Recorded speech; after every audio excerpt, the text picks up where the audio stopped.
Hello and welcome to Moneylife. This is Sucheta Dalal. This week, we're going back 28 years. In fact, 28 years on, we're talking about Harshad Mehta and what happened after he attempted a comeback. So we're not talking 92, we're talking 98. And the fact that cases of that time have continued to trap people who enabled him to attempt this comeback. You would find it strange, right? And I'm sure most of you have missed those little news items which talked about two recent hearings. So it's all about how litigation goes on forever in India. In fact, in this case, when the main accused is no more, but everybody who enabled what he was trying to do, the collaborators, the foot soldiers, they have remained entangled in the slow grind of the justice system for decades. So, 7th May, there was a judgment from a special SEBI court in Mumbai. It related to Harshad Mehta, the big bull of 92, and the security scam story which I broke. And this is not about him. This is about the travesty of our legal system. The specific charge in this case was very narrow and strangely looks trivial in retrospect. It is that Dinesh Doshi and Anil Doshi, along with six companies that they controlled, their names were Starsha Investment, Finance, Ishku Finvest, KRN Finvest and Leasing, Esquire International, Money Television, CDP, FinCap, etc. Not very material. But these two, the Doshis, and these companies were convicted for failing to comply with multiple summons issued by the market regulator over almost 30 years from 1998. What did the court do?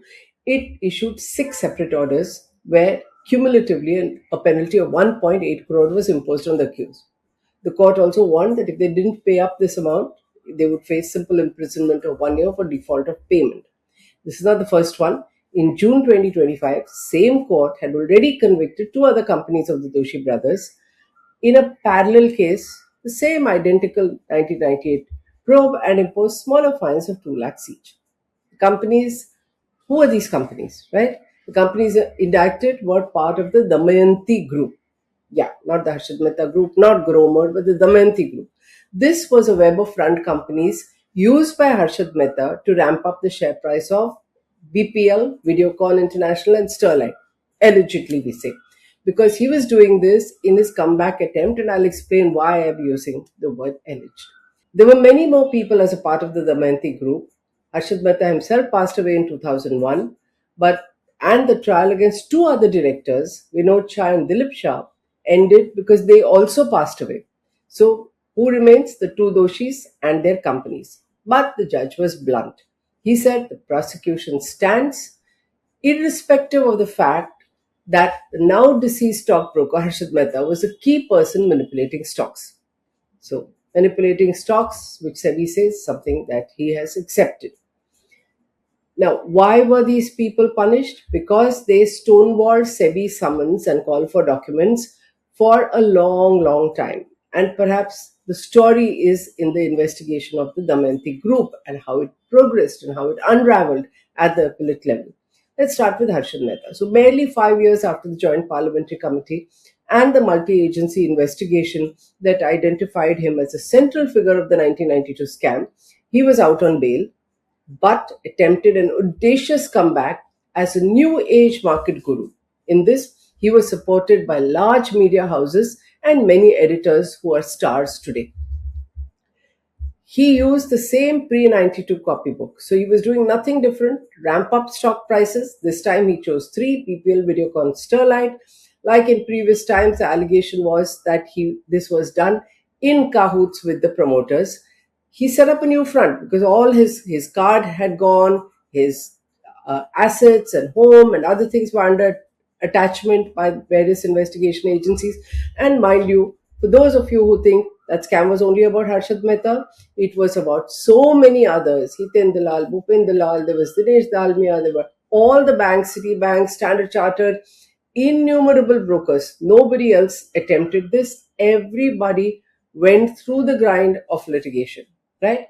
But Harshad attempted a comeback in 98 with a relentless ramp up of shares, which unfortunately for him, absolutely collapsed in the aftermath of sanctions issued against India after the Pokhran tests and the Southeast Asian crisis. Now, it had to be covered up. And a bigger scandal erupted when it was found that directors of the Bombay Stock Exchange, those days the exchange did not have a professional management, it was ruled by brokers, and many of them were actually part of the Harshad Mehta group. They opened the computerized system at midnight to insert synchronized trades to bail out brokers who colluded with Harshad Mehta and were trapped by the fallen stock prices. Who funded this? The companies. Now, a SEBI investigation tracked all of this. It showed that the bailout itself was funded by the corporate groups whose shares were ramped up. In fact, the SEBI investigation was exhaustive, right? It traced, this happened between 98 and 2001, it traced fund flows of 10 to 15 crores through various group entities, telephone records, travel bills, lawyer fees, broker mandates, bailout payments, handwritten notes linking Damayanti Group front companies directly to promoters of BPL, Sterlite, and Videocon. But it wasn't enough.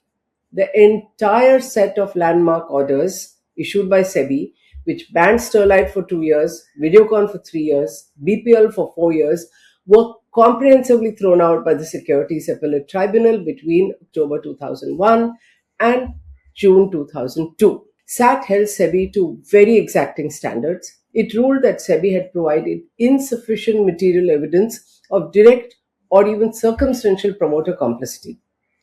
In effect, it says that SEBI's detailed circumstantial groundwork was undermined by procedural gaps such as limited cross examination of entities, failure to nail corporate control or intent. These were all gaps that a powerful battery of lawyers exploited to the hilt. And that's how it usually is. Because remember, when there are three powerful companies and so many brokers. Again, powerful. Bombay Stock Exchange was controlled by the brokers. You have the best lawyers appearing on the other side. And SEBI, remember those days, it got its statutory teeth only in 92. It was early days, still finding its feet, and its orders were perhaps not what they should have been. And it has been repeatedly embarrassed on this count. So in April 2001, SEBI had barred Harshad Mehta for life. He had appealed, but then he passed away soon after. The SEBI court notes that companies who did not attend SEBI summons, when they had answered, had claimed they were victims of Harshad Mehta's misconduct. We don't know anything, he did it, they argued. The court says, and this is from the court order, that they argued that Harshad Mehta was married to the sister of the accused directors and he operated these fictional companies without the directors' actual consent or knowledge. The fact that SAT found the evidence insufficient perhaps gave the Damayanti directors a plausible legal shield and incentive not to reply and to claim that the shell companies were all about Harshad Mehta. You can blame everything on somebody who's not there, but it's also possible that they gave in to him and he did all the investment, which is most likely. So it's hardly surprising then that the Damayanti entities and their directors thought it was convenient to just ignore SEBI summons initially and later not produce records. We don't even know whether they had any.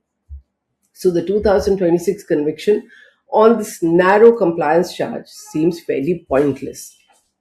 Pity is that it's dragged on for 30 years and it is still unclear whether this finally closes the chapter on the 1998 comeback by Harshad Mehta and the Damayanti Group, because we don't know if there are any more similar cases pending saying you didn't answer our summons, you didn't come. They could well be, because we don't know what else. We've got one order in 25, got one order in 26. And let's not forget that there is a SEBI court now set up in 2015, but there is still alive another special court constituted under the Special Court Trial of Offences Related to Transactions in Securities Act of 1992. Yes, it's still active as of May 26. Now, although the main trials have ended, there were about 155 trials and another 44, which were the main trials, but it's conducted some 13,000 investigations, miscellaneous applications, and what have you. and mainly custodians management of assets, notifications, recoveries, which seems to go on because until they go past the Supreme Court, the custodian has literally become a permanent office and hence the court as well. Meanwhile, what happened to BPL, Videocon, and Sterlite? You need to know that as well. Videocon grew unaffected, became bigger and bigger, a consumer electronics, oil, and gas behemoth, accumulated large amounts of debt, and finally collapsed, creating one of India's largest insolvency cases recently, 2017-18, and it owed banks 61,700 crore, of which recoveries are pathetic. Sterlite folded into Vedanta, continued to grow relentlessly, nothing happens, but continues to face ongoing controversies on the environmental and governance front. In fact, a barrage of exposés by the short seller Viceroy Research in late 25 and early 26 laid bare alleged financial engineering and unsustainable debt flows between Vedanta Resources and its Indian subsidiary. But life goes on. Now, BPL, once a top electronic brand, then unaffected, now has patchy financials and currently is fighting an insolvency application somewhere in Kochi.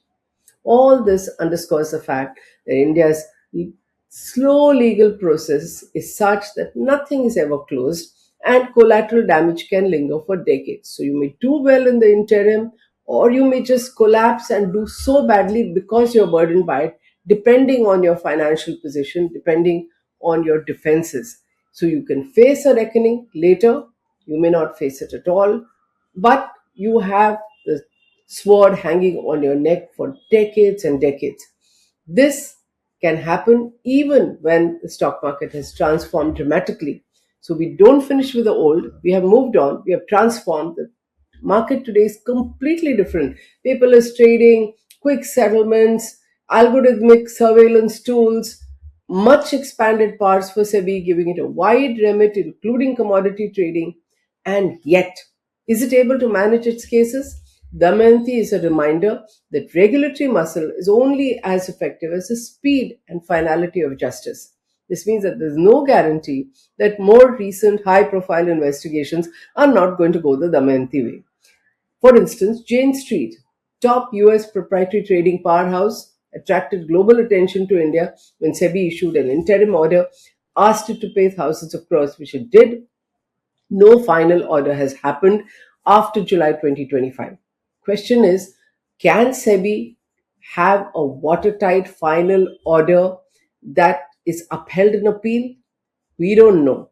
What we know is over 28 years, even someone like me who broke the 1992 scam had stopped watching. In this case, the world is watching what happens. I don't think it can drag on forever. Will SEBI embarrass us or do us proud? Anybody's guess. If you like what you hear, please do subscribe and share. Thank you.